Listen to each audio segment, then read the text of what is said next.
450 cars in the game. What's it like working on the audio? It's a lot of work. As you can imagine, every game we kind of try and record as many cars as we possibly can, and we try and refresh the sounds that are in the game. Things that people can look forward to in this game, we've been out recording, I think some of the highlights, we had a V12 Ferrari, so we've got that in the game. You've got Andy hooning about in the Dodge Viper ACR at the minute, and that's got a really raspy actual V10 Dodge Viper engine on it, which sounds really cool. We've also been out and we've done completely end of the spectrum kind of 1920s vintage Bentleys, which are really kind of rumbly and kind of almost sound like they're falling apart, which is really cool. And every car has its own challenges, really. But obviously what people are kind of excited to hear about is obviously the cover car of Horizon 4, which is the McLaren Senna. For all of these cars, we kind of go to an airstrip and we attach loads of microphones, and we kind of get the different perspectives of the car. I think we've also got some footage of you actually going on these days and collecting this audio, which is really exciting to see as well, because it's fun kind of seeing that kind of be put together. So here we are, the McLaren Senna itself, and you said something special about that car as well. Yeah, so this is actually the carbon fiber version of the Senna, which is a lot more expensive than the standard one. Yeah, 750 grand for the base version. I think this one's about $1 million actually. Yeah, McLaren were a great partner to work with on this. You can see they actually provided us with a 720 and a 540 to go out on the airstrip in Dunsfold and get loads of pass-bys and record the onboard sound of this stuff. It was a really great day. We got loads of authentic source, and that's one of the things that we really wanted to make sure in the game, that we got a really authentic sound for all of these McLarens. And I think we've kind of done it justice. A lot of people might assume with a V8 twin turbo that it, have a loud blow-off valve or something like that, but actually it's got a really nice, smooth, clean kind of just whistle to it, which is really cool. Yeah, and also, but a McLaren Senna, 750 grand, $1 million, depending on which one you go for. But you also worked on, you were telling us earlier about a car that you really, really loved, and I think we got some footage of you as well. Yeah, this was a car that it's a new-to-franchise engine. It's never been in the games. The wheels of this thing were bigger than me. I mean, this thing was a beast. I think we got some exclusive footage. Right. There we go. Fortunately, we managed to get access to this tractor. And I think this is the first vehicle I've ever recorded where we could actually strap a man to the side of it to record it. I would love to see you try and do that to someone with a McLaren Senna. I don't think you would have them afterwards. I don't think so. Well, we did start off with a bigger team, and now we've completed. It's just kind of gone down one by one. Yeah. But it's also, so you've had 450 cars to work with, but with this game also having 4 seasons, how have you worked in putting the audio together across those 4 seasons? So it's been a massive job. I think it's fair to say that it has been 4 times the amount of work. With a game like Horizon, we've obviously got the cars, we've got the music, and then a big part of the game is also the open world. Yeah. With it being the UK, I was really excited because we wanted to go out and we've got all this on our doorstep. So we wanted to visit every location in the UK and record in every single season. So, we've been to the Cotswolds in all different seasons. We've been up to the Yorkshire Moors. We've done Edinburgh. I've been in Edinburgh Castle recording in the middle of winter, freezing cold. And it's not just seasons, it's time of day. So everywhere you go in the game, it sounds different depending on your location, season, time of day, and verticality, because it's one of the most vertical games that we've got. Yeah. So there's tons of stuff that changes. Spring actually is my favorite season in the game, because I think we go from winter into spring, and winter has sort of migrating geese and robins and crows, and it's kind of stark, and then you move into spring and you've got lambs coming out, you've got sort of cows in barns, cockerels coming out 4 o'clock in the morning until 6 or 10 in the morning. So the sound of the game really changes depending on season. Yeah, because one of my favourite times was when we were looking at autumn, and you were just going along, the sound of the leaves on the floor sounded amazing, and it kind of put you in that season. Yeah, totally. I mean, we've had to work quite a lot on the new driving experiences that are in Horizon 4.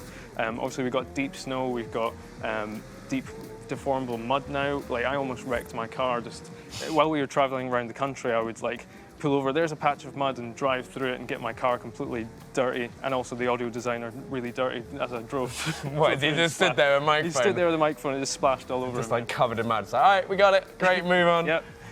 It must be so much fun though, because from the small amount of time that I've had hands on the game, the audio sounds exceptional. So thank you very much for spending time and talking us through it.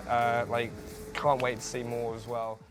Right guys, we're going to move on to our next topic, which is actually audio. So I know we've had a lot of questions, so we decided to get Fraser on board to help us answer them. The main thing is we feel that we want to give you a bit more information on the sort of process and the things that go on with our audio team and recording the sounds of cars and how we actually get them from IRL to in-game. So Fraser, should we start off? Do you want to tell us a little bit how we get cars in the game? Sure. I mean, we've got a massive amount of cars in the game. I think we're up to round about 600 now. And the first biggest thing is just finding the right cars. I think we all know that every single car has a unique sound to it. There's no one car that sounds exactly the same as another. So we go about spending a lot of time actually finding a specific car to record for the in-game cars. So you mean like finding someone who has a car that... Exactly, yeah. Nice. I mean, for instance, my car, it pains me to say, it doesn't sound the best that it could be. So we need to find people that have cars that really actually sound good, not just when they're revving them, but potentially, in our game, we're driving around at 200 miles an hour most of the time, which is the top end of the RPM range, and we need our cars to sound good up the top there as well. Even once we've found someone that owns a car like that, we have to spend a lot of time vetting it. So we get them to maybe send us a video of them driving around in it. Maybe we go out to find the people on location so we can hear it in real life. That whole process takes quite a long time to actually vet it. What are you talking here?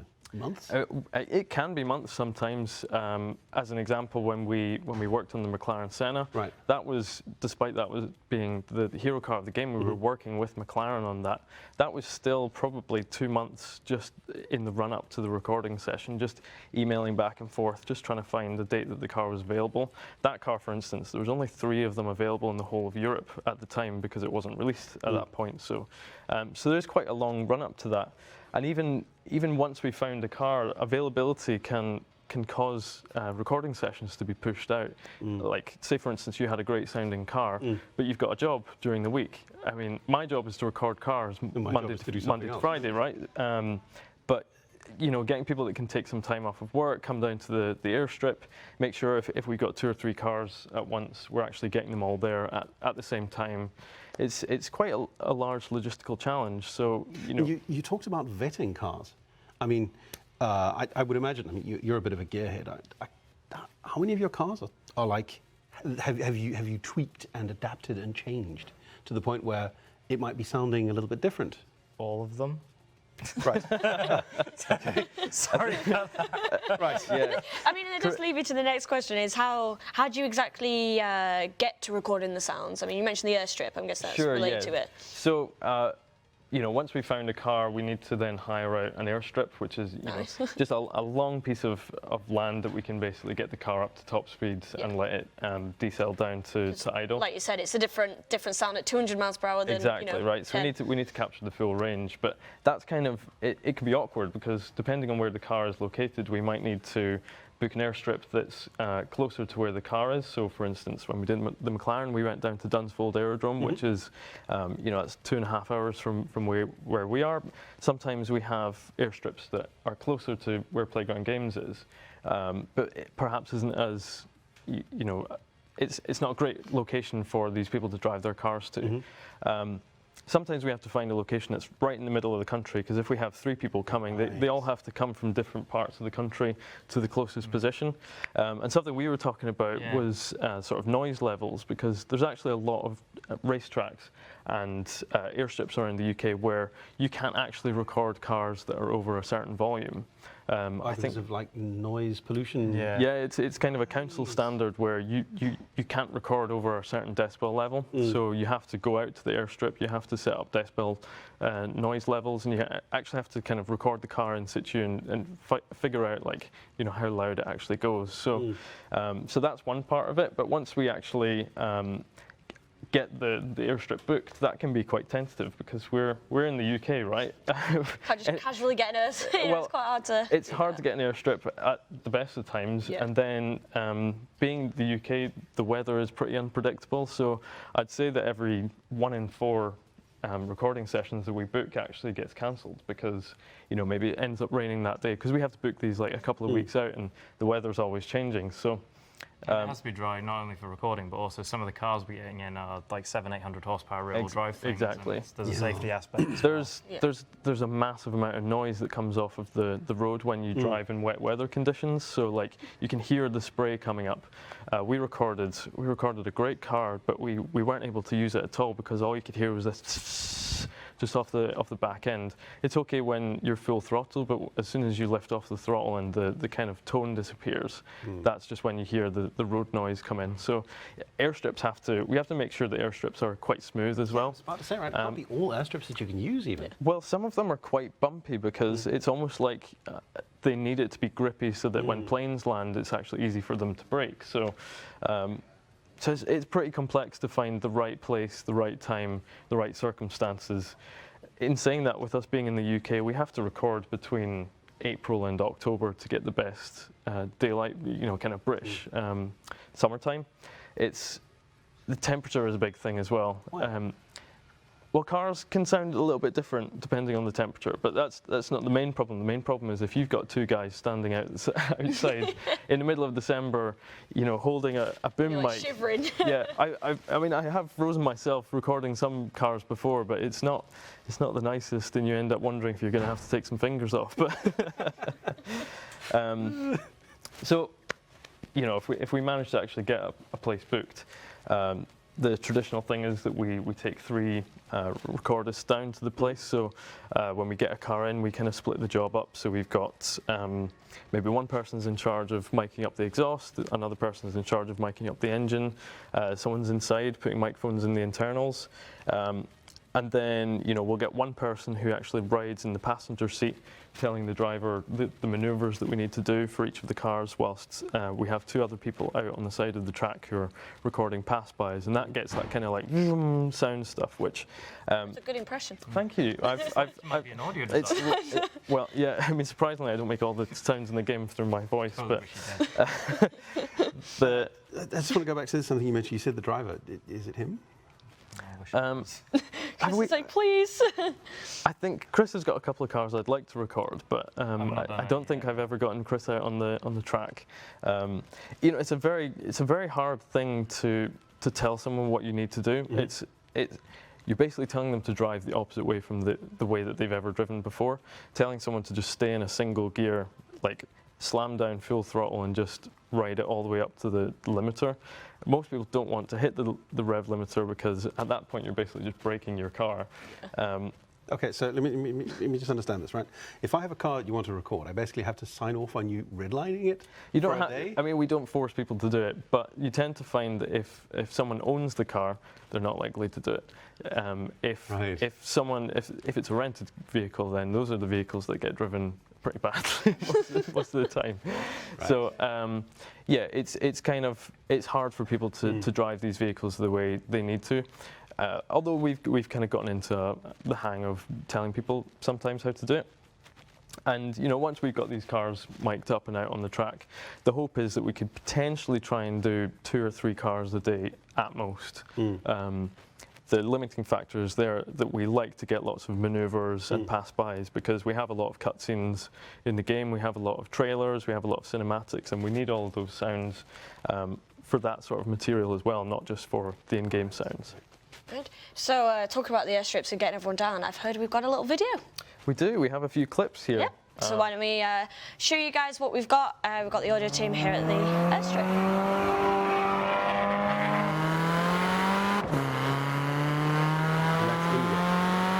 That's in-game. I'm about to say that's a really good clip showing it, from IRL to in-game, because I mean that's something that a lot of people don't don't see these days. So no, it's really good. This A45 was one of my favourite cars to record because it turned up and it was just the raspiest, like nicest sounding A45, and it then translated really well into games. So that's kind of what these clips are kind of going to show, like what it sounded like in real life going into the game. I think next up we've got the Dodge Viper that we recorded. So this was an absolutely epic beast. This thing was taken off the line, would not stay straight.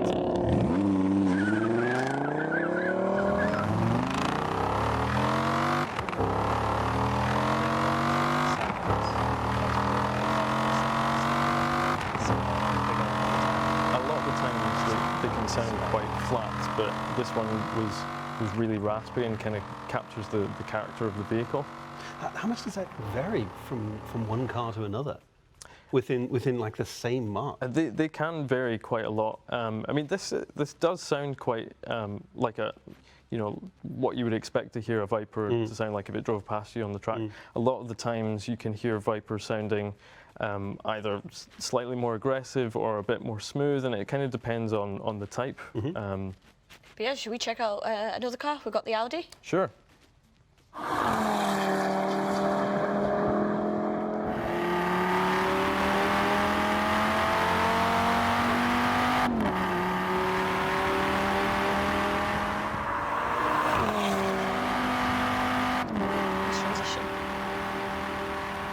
Thanks. I'm not much of a video editor, but I was about to say that was nice. That sounded good. Yeah, I like that one as well. That one actually has got an interesting section, probably around about 3,000 or 4,000 in the game, where the car actually has some boost that kicks in, and you can actually hear the transition. So as you sort of full throttle that car, you can hear it kind of going, and it like sort of kicks in, which is pretty cool. Kind of that felt weird to put in the game because it sounds a bit broken, but actually it's what the car totally sounded like in real life. Yeah. Right, so we try the Lamborghini next? Yeah, we've got the Aventador next.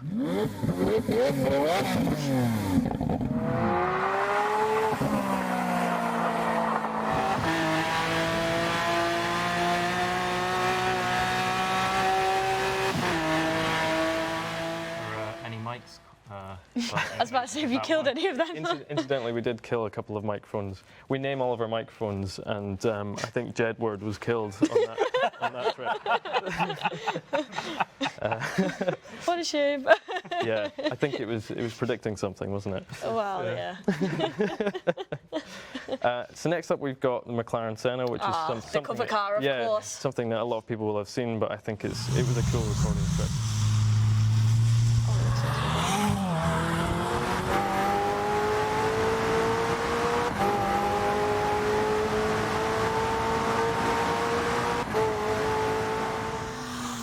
So this was one of the ones where it was a really wet day and we had no control over the track at all. We just had to go out and record it. But actually, because the exhaust kind of points up on that car, with the microphones pointing towards the exhaust that was pointing up, it actually kind of shielded itself from the wet weather. So it worked in your favour in the end. Yeah, exactly. I was definitely very worried about the sound of that, but it worked out well. I can imagine, right? Because that was one of 3 cars in Europe in the run-up to the launch of this thing, and if that had been a scrub. Yeah, I mean, I'm glad it worked out. Otherwise, I might not.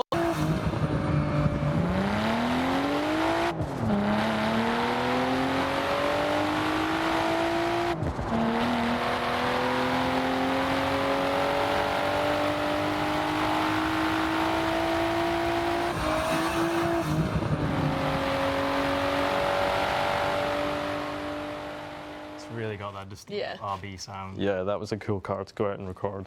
Yeah. So moving on from those audio sounds, do you want to tell us a little bit about the process? Sure. I mean, recording the cars is only really half of how we do it. Once we've got all the recordings, we need to bring them back to the studio and actually do stuff to get them into the game. Once we get them back, we obviously offload all the stuff from the recorders, and we split them into 2 sessions. So we've got the onboard recordings of the car, which is, all these the microphones that are dotted all around the car. The pass-bys I mentioned, they're given to one of the other audio designers, and they will go and chop those up so that we can get them into our library, so that we can actually record that stuff for the cinematics.